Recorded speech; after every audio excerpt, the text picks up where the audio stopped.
The following is a sponsored program paid for by First Alliance Credit Union. Welcome to Good Money Moves, featuring Jenna Taubel from First Alliance Credit Union and Andy Brownell. Here's Andy Brownell on Rochester's News Talk, 1340 KROC AM and 96.9 FM. Welcome to Good Money Moves. I'm Andy Brownell with Jenna Taubel, Director of Brand and Digital Member Experience with First Alliance Credit Union. Hi, Jenna. Good morning. So this month, we've been talking about financial fears for the past month or so. Very appropriate for the October month of heading towards Halloween. And we've talked about some, as far as financial topics, frightening topics like debt, applying for loans and emergencies, and never having enough of the money. And, I've got to, I'll be a little bit honest. I'm worried about what you're going to come up with next. Well, yes, we have looked at a lot of financial fears over the last month. And to be fair, all the financial fears that we've talked about are legitimate concerns. And after, hearing all about them, you might think that the world of money is a far scarier place, where the wrong move will just crush you under this mountain of debt, and you'll be bankrupt and forced to live in poverty the rest of your life, right? I mean, that's kind of the scary part of it all. But thankfully, Halloween's over, and once Halloween is over, we can really just remind ourselves that much of the time, the things that we are so scared of really aren't that scary at all. And that's really what we're going to be talking about today. We're going to wrap up kind of talking about financial fears by letting you know and reminding you why you don't actually need to be afraid of money. Okay, that seems that might be a tall order. Because, we've talked about legitimately scary things. Yes. That can happen to people when, catastrophic events occur or mismanagement and that sort of thing. So I guess where can we start when you're going to be talking about why we shouldn't be afraid of money? Yeah. So starting point is that money in and of itself is not good or evil. It's a tool, nothing more. And it can be hard to really feel that way, especially if you're in debt, for instance. However, owing money doesn't mean that money is inherently bad, and owing money in and of itself isn't inherently bad either. So there can be, of course, a lot of negative feelings people have about money, such as greed, and, people do bad things based on their feelings with money, like scamming people, right? I mean, but it's important to understand that money in and of itself truly is a neutral thing. So if you can get yourself into the mindset of thinking of money as a tool, you'll start to be a little less afraid of it. Yeah, that's a good point. And all these financial fears that we've been talking about, they really don't deal with money, actually. It's more about not having enough or not knowing how to actually manage your money so you can effectively pay off the people you owe money to, that sort of thing. Exactly. So how else do we get over being afraid of money and probably more importantly, our finances? Yeah. So really, it's important that you start to realize that money isn't complicated.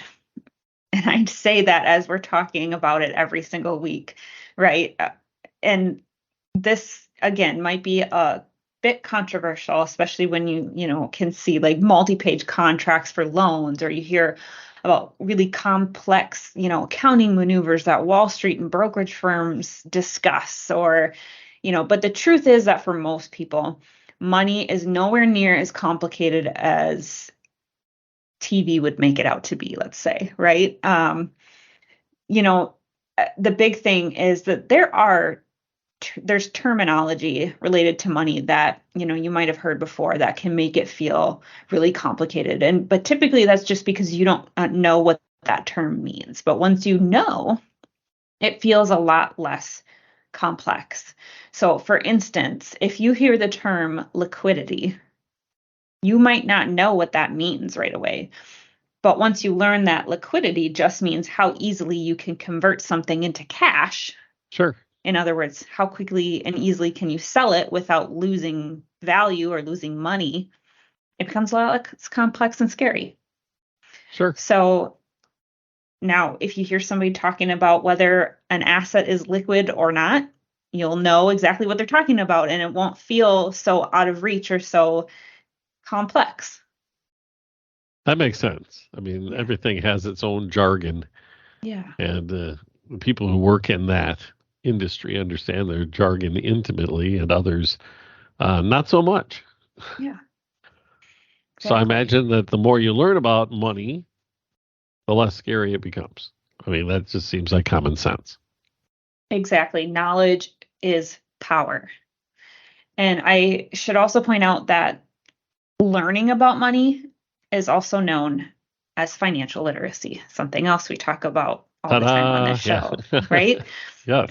And got to plug it. We have several resources on firstalliancecu.com dedicated to helping you increase your financial literacy. So, we have things like guides to figuring out how to get started saving, how to get started budgeting, understanding your credit score, and even how to improve it, how to set goals, how to get out of debt, even how to start a small business. So, lots of opportunity out there to self-educate if you're not sure where to start. But also things like calculators so that you can calculate your interest and figure out your monthly payments on something like an auto loan or a mortgage, or even how long it might take to pay off your credit card debt in some cases. So, of course, there are a lot of ways to learn about money and finances.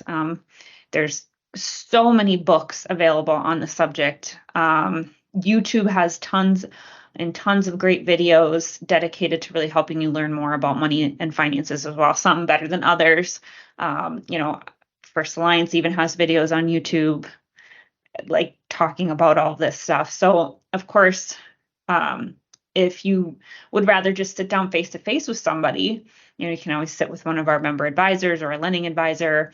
And if you're not familiar with some terminology, they'd be happy to explain that to you, especially if you're in the middle of a loan closing or maybe opening an account and you're not quite sure what some of the terms that they're using are. Just ask and say, can you explain that to me? They would love to do that for you. So that being said, I know that can be really difficult for some people because one of the reasons money seems so scary is that people are really afraid to look foolish by admitting that they don't know something about how to manage their money or about what their money is being used for and things like that. So that's true, I think. And I think that leaves you vulnerable too, because it does. I think there's a fear that if you don't understand these terms, it makes you probably more susceptible to being scammed. It does. But then by not asking the questions, it actually leaves you even more susceptible. Exactly. Yeah. I mean, the more questions you ask, the more answers you'll get and the more you'll know. So and also if someone actually is looking down on you for asking a question, it says a lot more about them than it does about you. Just remember that. And I can assure you that no one at First Alliance would look down on you for asking questions and trying to learn more about your financial situation. I think it kind of reminds me of a movie about the kickoff to the 2008 recession called The Big Short. I love that movie. Yeah, I watched it on a plane. So, and it's about people who essentially bet on when the housing bubble would collapse, and when almost everyone else thought, no, it's just going to keep going. It's fine, right? The reason they were able to see the collapse coming is because they asked some very basic questions about the housing market that a lot of other people didn't stop to ask. So, that being said, you might not be able to predict turns in the stock market by asking questions about your personal money and finances, which is fine. You don't need to be able to do that, but you absolutely will increase your own knowledge, which will help you make better decisions and overall be just less intimidated when it comes to dealing with your personal finances and managing your money on a day-to-day. Absolutely. And you'll enjoy the movie even more too. Yes. And that movie was fantastic because there were a lot of people out in the world who saw what was happening with the housing market and recognized that this isn't how it works. Mm-hmm. and, Yeah. But these people who are in this movie were actually in a position to uh, do something about it. Most people just shook their heads in disbelief when we were watching those housing prices march Yeah. higher and higher and higher with empty neighborhoods. Yeah. People buying houses and nobody living in them. It was like, well, this is not going to last. Yeah. Oh, goodness. All right. We're talking about, well, basically, we're talking about financial literacy. Yeah. Learning, having the knowledge base to not be afraid of money and what it can do for us as a tool. That is the topic today on Good Money Moves, and we will return in a moment with Jenna Taubel with First Alliance Credit Union right here on News Talk 1340 KROC AM and 96.9 FM. Good Money Moves continues in moments with Andy Brownell and Jenna Taubel from First Alliance Credit Union. This is News Talk 1340 KROC AM and 96.9 FM. We're talking Good Money Moves with Andy Brownell and Jenna Taubel from First Alliance Credit Union on Rochester's News Talk 1340 KROC AM and 96.9 FM. Welcome back to Good Money Moves. I'm Andy Brownell with Jenna Taubel with First Alliance Credit Union, and the topic today is not being afraid of money. Mm-hmm. Money being a tool, and maybe learning a bit about how it can work for you. That's probably the most important thing, isn't it? Learning that our whole society works because of money. It's an exchange of, a way to pay me for my efforts and my labor. Yeah. So I can use it to meet the needs of my life, a roof over my head and food in my tummy. Exactly. Yeah. Instead of exchanging rocks and chickens, you're exchanging value in the form of coins and the person bills. who got the chickens probably got a better deal than the person getting the rocks under that scenario, but okay. So that's it. I mean, that's the kind of thing when you get down to the nuts and bolts of it, learning more about, compound interest, the way the financial world works, it should take away quite a bit of your apprehension about dealing with those sort of things, which is what you need to deal with if you're going to build wealth. Exactly. So if there's something out there that we need to know, I mean, one final thing to make money less scary, what would you say it is? Your money can be controlled by you. Sure, that makes sense. And it does make sense when I say it, but most people don't actually feel that way about money. Most of the time, it can seem like money controls us, or that it's the world is controlling your money, not you, right? I mean, you think about you have to pay your rent or your mortgage, or you don't have somewhere to live. You have to have money for groceries or else you won't eat. You have to spend money for utilities and electricity and water, right? There's all these things where it feels like you have to pay for all these things and it's really out of your control. But the reality is that, well, yes, you might have, these important things that you need to pay for. You are in control of how and where you spend your money. And absolutely, again, it may not seem like it, right? You have to pay the landlord. You have to pay RPU. You have to buy groceries. But you can choose the apartment that you rent. You can choose the house that you choose to buy and where that affordability truly lies for you. You can choose what groceries you buy and what groceries you don't buy. Right? You can choose how much, to some extent, electricity you consume. You can choose how much water you choose to run. You can take a 5-minute shower versus a 20-minute shower, right? Those are things you have. And, the 5-minute shower might not feel as good. It might, but hey, if you're trying to cut costs, you can. Like, the point being, you have more control over this stuff than most people like to lead themselves to believe. You're right. I mean, do you really need to live in an apartment complex that has a full fitness center. Yeah. If you're really stressed out about money, those are the things you can look at. Do you need a 3,500 square foot house? Yeah. Or could you be looking at one that's 2,000 or less square foot? Exactly. Yeah. I mean, yeah, there's so many ways that you can truly kind of take control of your own finances and really make your money work for you in the long run. And And I'm of the yeah. generation when you talk about the food aspect of it. Mm-hmm. We eat like kings today. Yes. When we were growing up, it was, ham loaf and meatloaf and things, whatever you could do to make that pound of burger or ham feed a lot more people for a lot longer than would normally be the case, Yes, My mom was always stretching food. Yeah, I remind my kids all the time. I'm like, we did not eat like this when I was growing up. I just No. want you to know that you are very lucky that I cook the meals that I cook and that we go out to eat as often as we do, because this was not my childhood experience. Right. And you bring up the going out to eat aspect of it. If you want to look at your food budget, you can make some really quick choices there. And obviously, I love to support our local restaurants, but if you're in a situation where you're getting stressed out about your budget and how much money you have, that's an obvious place to look. It is. It really is. And I hate to pick on that because it can be a nice experience to not have to cook for a night and stuff. And I get how there's a lot of convenience factors involved with that. And you're not going to necessarily be able to avoid it completely, especially if you have a busy life with kids and you're running around. Sometimes you just have to go through the McDonald's drive-through.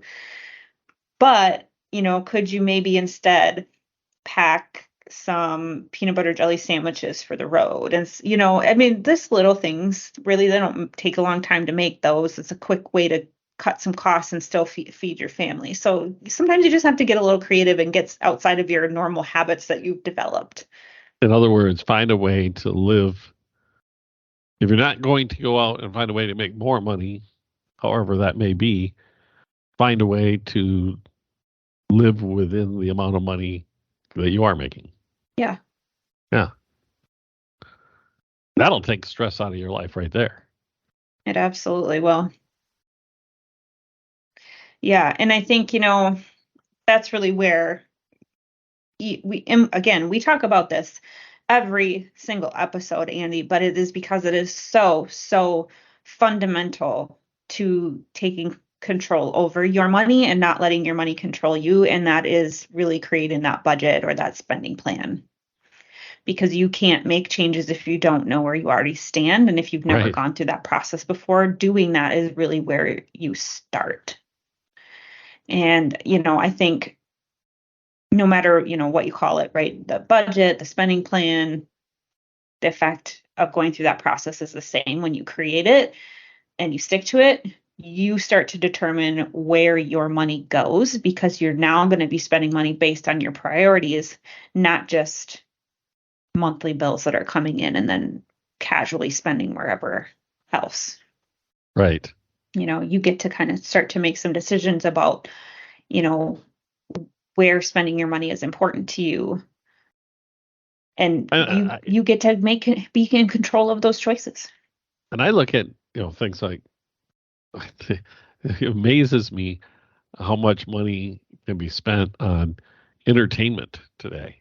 Mm-hmm. And you look at these streaming services that are out there. Mm-hmm. How many shows do you actually watch on the Disney Channel or whatever it's called? Yeah. Disney Plus. I mean, are you watching one movie a month on Disney Plus? Is that really worth the extra expense? Yeah. Now, if you have young kids and your young kids are watching stuff all the time, maybe it is. Yeah, absolutely. And it's tough because it used to be you just turn on the TV and you had your one cable bill or your satellite bill and you just had access to all the channels and all the things in one spot. And now you have to, what used to be a more affordable option for entertainment has now become just as expensive, if not more, if you're trying to sign up for all of these different subscription services to get your entertainment. Yeah, because you wanted to see this show, and next thing you know, you're paying $15, $20 a month for a service that you barely use. Exactly. Yeah. And also the cell phone thing too. That's another great place to spend some time Mhm. making comparisons, because there are a lot of ways to get really good cell phone service that's a lot cheaper than the ones that are constantly advertised to you on TV. Exactly. I'm not going to Yeah. name them, but yeah, there's Yeah, you can get creative. You really can, especially, I mean, if you are spending hundreds and hundreds of dollars every month on entertainment or on your cell phone bill, and you're like, this is not where I want my money be going. I'd rather put my money over here in this savings account so I can go on an awesome summer vacation. Yeah. Well, now you've put your budget together, you know where your money's currently going. So now you can make those really smart choices to start directing your funds in the direction you want them to go so that you can do those things that instead of just dreaming about them, you can make them truly a reality for yourself. So down it's payment really, on a new home, down payment on a new car, whatever it may be. yeah, exactly. I mean, it's really about getting yourself out of the mindset of, oh, well, I have to pay this much each month, and here's what's left over to survive on until I get my next paycheck. And really that paycheck to paycheck mentality that we've talked about previously on the show, right? Instead, you're transitioning to thinking, I'm going to use this money in this way. I'll take care of my necessity expenses first. I'm going to save this amount, and I'm going to use the rest of this on the things that I like. It's structuring how you spend your money. And just I'm speaking from experience on this as a much there's that many younger person. It seems so daunting, and I was afraid to actually look at it. Yeah. To actually sit down and I make this much, this is my income, this is how much is going out the door, that just to take that step, because I was fearful that it would change my way of living, because I'd have to give up something. And, and what that leads to is things getting out of control. Yeah. And there's your stress and there's your fear. Yeah. And by actually doing the exercise, you realize, wow, I can actually accomplish quite a few of my goals by just applying a little bit of discipline. Exactly. Okay. We've removed all fear of money. I doubt it. But we'll have to take a break. We're talking with Jenna Taubel with First Alliance Credit Union. It's Good Money Moves, and the topic this week is why money doesn't have to be scary. We'll be back in just a moment on News Talk 1340 KROC AM and 96.9 FM. Good Money Moves continues in moments with Andy Brownell and Jenna Taubel from First Alliance Credit Union. This is News Talk 1340 KROC AM and 96.9 FM. We're talking Good Money Moves with Andy Brownell and Jenna Taubel from First Alliance Credit Union on Rochester's News Talk 1340 KROC AM and 96.9 FM. Welcome back, everyone. Good Money Moves. I'm Andy Brownell with Jenna Taubel with First Alliance Credit Union, and we've been talking about, making money less scary. And once around, again, it wraps around to sit down and do that work of creating a spending plan or a budget. It does. And that'll demystify a lot of this. It will. It's a very eye-opening exercise to go through. And while there's work to do to kind of stick to the plan you make going forward about how you want to spend your money, you have to do some changing of habits, which can take time. Yeah. But man, you can't argue with what you see once you put it out there. And what you can accomplish, too. That's the key thing. Yeah. Once you see some progress being made towards what you identified as your own goals, feels pretty good. It does. So obviously, there's a lot more to discuss. If you want to find ways to rid yourself of the fear of money and take control of your finances, John, I imagine you can point the way to how we can tap into some of those resources. Absolutely. I always encourage our listeners to visit our website, firstalliancecu.com. You can subscribe to our blog. We release new financial tips and advice out there every week.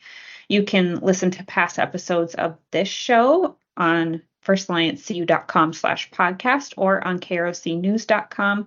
You can also subscribe to Good Money Moves on Apple, Google, and Spotify podcasts. And if you love the show, just take a moment to leave us a review on your favorite platform. And as always, if you have a financial topic that you'd like covered or a question you would like answered about money on Good Money Moves, send me an email at marketing@firstalliancecu.com. And of course, I strongly encourage you to reach out to our team at First Alliance Credit Union. They are here to help you start making good money moves today. Fantastic. That's First Alliance Credit Union, federally insured by NCUA and an equal housing lender. This has been Good Money Moves, and we'll do this again next week, right, Jenna? Yep. All right. Look forward to that. Jenna Taubel with First Alliance Credit Union. I'm Andy Brownell. Until next week, this is Good Money Moves on News Talk 1340 KROC AM and 96.9 FM.